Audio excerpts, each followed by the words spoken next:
சமீபத்தில் பகுஜன் சமாஜ் கட்சியுடைய மாநில தலைவர் ஆம்ஸ்ட்ராங் அவர்கள் கொடூரமாக கொலை செய்யப்பட்டது மிகுந்த வருத்தத்துக்குரியது, ஆழ்ந்த கண்டனத்துக்குரியது என்பதை நாங்கள் தெரிவித்திருக்கிறோம். ஏதோ சிபிஐன்னா அது தேவலோகத்திலேருந்து இறங்கி வந்திருக்கிற மாதிரியும் ரொம்ப புனிதமானது மாதிரி அல்ல. அதைவிட திறன் வாய்ந்த காவல்துறை தமிழக காவல்துறை.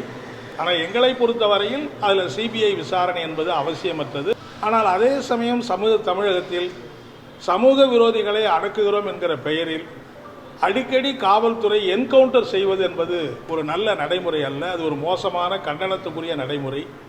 அந்த சட்ட நெறிமுறைகளை எல்லாம் கைவிட்டு காவல்துறையே நீதிபதியாக மாறியது தண்டனை வழங்குவது என்பது, என்கவுண்டர் வழங்குவது என்பது சரியான நடைமுறை அல்ல.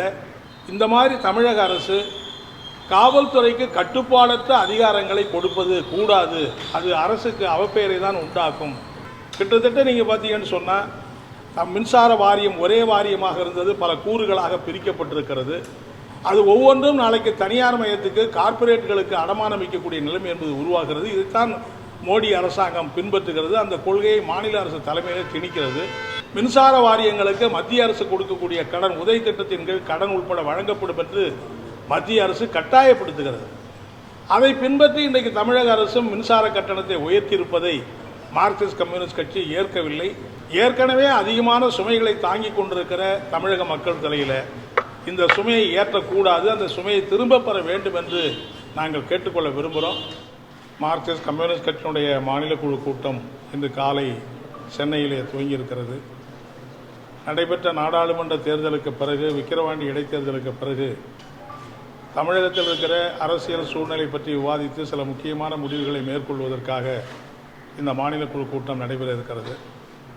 அதேபோல் எங்களுடைய கட்சியினுடைய மாநாடுகள், கிளை மாநாடு துவங்கி அகில இந்திய மாநாடு வரை வருகிற செப்டம்பர் மாதம் துவங்கி அடுத்த ஆண்டு ஏப்ரல் மாதம் வரை நடைபெற இருக்கிறது. அதற்கான பணிகளை திட்டமிடுவதற்கும் இந்த மாநில குழு கூட்டம் நடைபெற இருக்கிறது.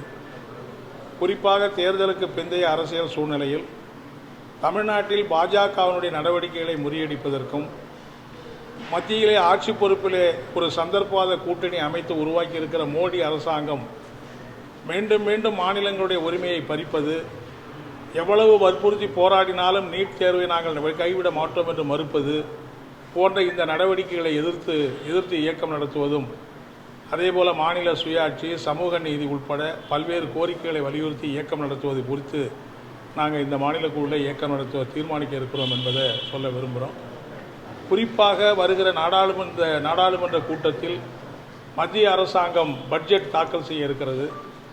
அந்த நிதிநிலை அறிக்கையை பற்றி வருகிற செய்திகள் எல்லாம் ஏற்கனவே மக்கள் மீது ஏற்றப்பட்டுகிற சுமையை மேலும் பல மடங்கு சுமையேற்றி பெரிய பெரிய கார்ப்பரேட் நிறுவனங்களுக்கு கூடுதலான வரி சலுகை கொடுப்பது என்பது பற்றி நடவடிக்கை மேற்கொள்வதற்கான ஆலோசனைகள் தான் பத்திரிகைகளில் செய்திகள் வந்து கொண்டிருக்கிறது. மார்க்சிஸ்ட் கம்யூனிஸ்ட் கட்சியை பொறுத்தவரையில் ஏழை எளிய நடுத்தர உழைப்பாளி மக்கள், சிறு குறு தொழில் முனைவோர்கள் அவர்கள் தலையில் சுமையை ஏற்றுவதற்கு மாறாக அவர்களுக்கு மேலும் நிவாரணம் சலுகைகள் வழங்குவது வற்புறுத்தவும், அதேபோல உலகம் முழுவதும் இருக்கிற நாடுகளில் பெரிய பெரிய கார்ப்பரேட் நிறுவனங்களுக்கு சொத்து வரி, அதாவது லாபத்தின் மீது வரி, அவருடைய சொத்துகள் மீது வரி போடுவதை 2% வரி போட வேண்டும் என்கிற கோரிக்கை உலகம் முழுவதும் எழுதி கொண்டிருக்கிறது. அப்படிப்பட்ட ஆலோசனைகளை பற்றி மத்திய அரசு சிந்திக்க வேண்டுமே தவிர கார்ப்பரேட் முதலாளிகளுக்கு சலுகை கொடுப்பதற்காக சாதாரண ஏழை எளிய நடுத்தர மக்களை மொட்டையடிக்கக்கூடாது, சுமையேற்றக்கூடாது என்று வற்புறுத்துகிற அந்த இயக்கத்தையும் நாங்கள் பட்ஜெட்டை ஒட்டி நடத்த இருக்கிறோம் என்பதை நான் தீர்மானித்து சொல்ல விரும்புகிறேன். அதே மாதிரி தமிழ்நாட்டை பொறுத்தவரையில் சமீபத்தில் பகுஜன் சமாஜ் கட்சியுடைய மாநில தலைவர் ஆம்ஸ்ட்ராங் அவர்கள் கொடூரமாக கொலை செய்யப்பட்டது மிகுந்த வருத்தத்துக்குரியது, ஆழ்ந்த கண்டனத்துக்குரியது என்பதை நாங்கள் தெரிவித்திருக்கிறோம். அதில் சம்பந்தப்பட்டிருக்கிற குற்றவாளிகள் தப்பிவிடாமல் அவர்கள் நிச்சயமாக அவர்களுக்கு தண்டனை பெற்றுத்தருகிற வகையில் தமிழ்நாடு காவல்துறை, தமிழக அரசு நடவடிக்கை எடுக்க வேண்டும். மாண்புமிகு முதலமைச்சர் அவர்கள் உறுதி தெரிவித்திருக்கிறார்கள். அதை கண்டிப்பாக நிறைவேற்ற வேண்டும் என்று மார்க்சிஸ்ட் கட்சியின் சார்பில் நான் வற்புறுத்தி கேட்டுக்கொள்ள விரும்புகிறேன். ஆனால் அதே சமயம் தமிழகத்தில் சமூக விரோதிகளை அடக்குகிறோம் என்கிற பெயரில் அடிக்கடி காவல்துறை என்கவுண்டர் செய்வது என்பது ஒரு நல்ல நடைமுறை அல்ல. அது ஒரு மோசமான கண்டனத்துக்குரிய நடைமுறை. எவ்வளவு பெரிய குற்றவாளியாக இருந்தாலும் காவல்துறை கைது செய்து நீதிமன்றத்தின் முன்னாலே நிறுத்தி சாட்சிகளை நிரூபணம் செய்து அவர்களுக்கு நீதிமன்றத்தின் மூலம் தண்டனை வாங்குவது என்பதுதான் சட்ட ரீதியாக நடவடிக்கையை தவிர அந்த சட்ட நெறிமுறைகளை எல்லாம் கைவிட்டு காவல்துறையே நீதிபதியாக மாறியது தண்டனை வழங்குவது என்பது என்கவுண்டர் வழங்குவது என்பது சரியான நடைமுறை அல்ல. குறிப்பாக இந்த ஆம்ஸ்ட்ராங் கொலை வழக்கிலே கைது செய்யப்பட்டிருக்கிற நீலகண்டன் என்பவர் ஒரு மிகுந்த சந்தேகத்துக்குரிய முறையிலே அந்த என்கவுண்டர் என்பது நடந்திருப்பது நம்பகத்தன்மை, காவல்துறையின் மீதான நம்பகத்தன்மை, திருவேங்கடம் என்பவர் அப்போ என்கவுண்டர் படுகொலை செய்திருப்பது காவல்துறையின் மீது நம்பிக்கையின்மையை அதிகப்படுத்தி கொண்டிருக்கிறது என்பதை நான் தெரிவித்துக் கொள்ள விரும்புகிறேன். புதுக்கோட்டையில் கூட ஒரு சமூக விரோதியை நாங்கள் சுட்டு கொண்டோம், என்கவுண்டரை சுட்டு கொண்டோம்னு சொல்கிறாங்க. இந்த மாதிரி தமிழக அரசு காவல்துறைக்கு கட்டுப்பாடற்ற அதிகாரங்களை கொடுப்பது கூடாது, அது அரசுக்கு அவப்பெயரை தான் உண்டாக்கும் என்பதை நான் தெரிவித்துக் கொள்ள விரும்புகிறேன். இந்த மாதிரி என்கவுண்டர்களை மார்க்சிஸ்ட் கம்யூனிஸ்ட் கட்சி ஏற்கவில்லை, வன்மையான கண்டனத்தை தெரிவித்துக் கொள்கிறது என்பதையும் தெரிவிச்சுக்க விரும்புகிறோம். அதே மாதிரி நேற்றைய தினம் தமிழக அரசு மின்கட்டணத்தை உயர்த்தி அறிவித்திருக்கிறது. அதாவது மின்சார ஒழுங்குமுறை ஆணையம் மின்சார கட்டணத்தை உயர்த்தி அறிவித்து அதை உறுதி செய்கிற வகையில் சில சலுகைகளை அறிவித்து அரசும் ஆணை வெளியிட்டிருக்கிறது என்பதை மார்க்சிஸ்ட் கம்யூனிஸ்ட் கட்சி ஆழ்ந்து பரிசீலிக்கிறது.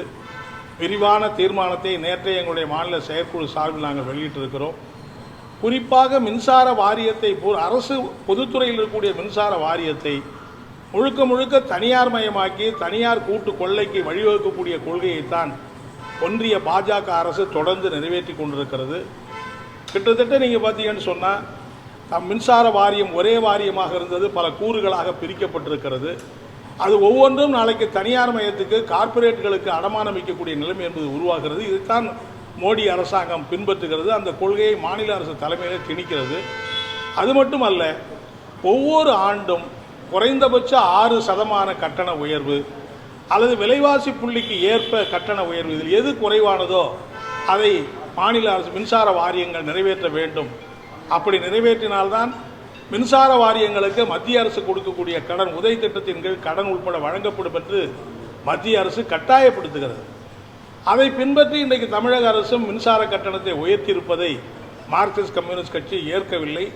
நாங்கள் தமிழக அரசாங்கத்தை வற்புறுத்தி கேட்டுக்கொள்வதெல்லாம், ஏற்கனவே அதிகமான சுமைகளை தாங்கிக் கொண்டிருக்கிற தமிழக மக்கள் தலையில் இந்த சுமையை ஏற்றக்கூடாது, அந்த சுமையை திரும்ப பெற வேண்டும் என்று நாங்கள் கேட்டுக்கொள்ள விரும்புகிறோம்.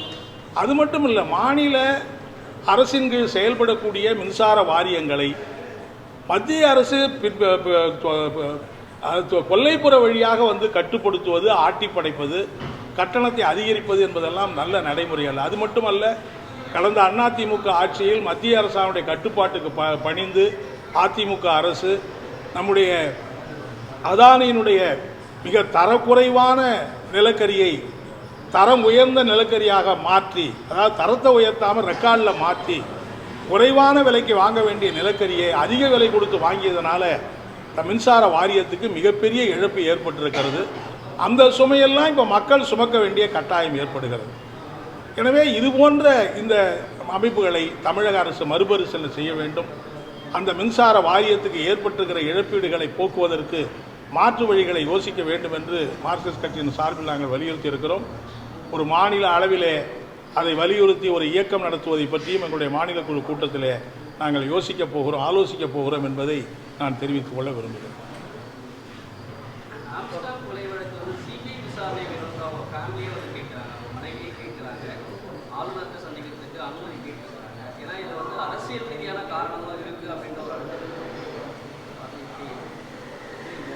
மார்க்சிஸ்ட் கம்யூனிஸ்ட் கட்சியை பொறுத்தவரையில், அதாவது சிபிஐ விசாரணை வேணும்னு யார் வேணுனாலும் கேட்கலாம், அவங்களுக்கு அந்த உரிமை இருக்குது.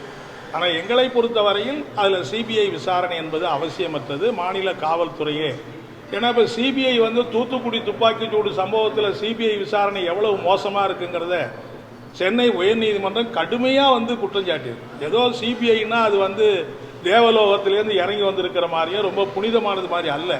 அதைவிட திறன் வாய்ந்த காவல்துறை தமிழக காவல்துறை.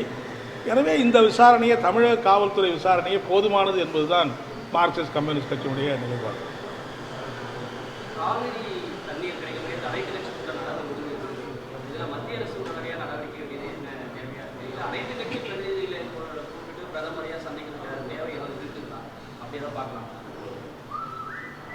இல்லை, அதாவது காவிரி பிரச்சனையை பொறுத்தவரை மார்க்சிஸ்ட் கட்சியினுடைய நிலைப்பாடு என்னென்னா, மீண்டும் மீண்டும் கர்நாடக அரசாங்கத்தோடையோ அல்லது மற்ற நிர்வாக அமைப்புகளோடையோ பேச்சுவார்த்தைக்கு என்பதற்கு அவசியமே இல்லை.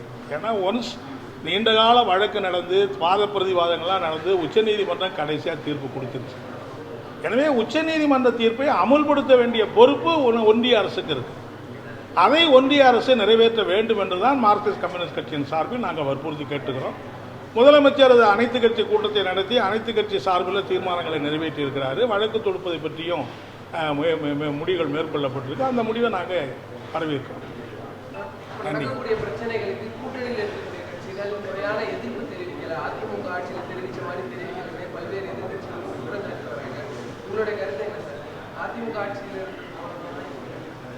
இல்லை, இப்போ மின்சார கட்டணம் நேற்று காலையில் அறிவிக்கப்பட்டது. நேற்று மதியமே எங்களுடைய கண்டன அறிக்கையை வெளியிட்டிருக்கிறோம். எங்களுடைய நீண்ட விரிவான அறிக்கையை சுட்டி காட்டியிருக்கிறோம்.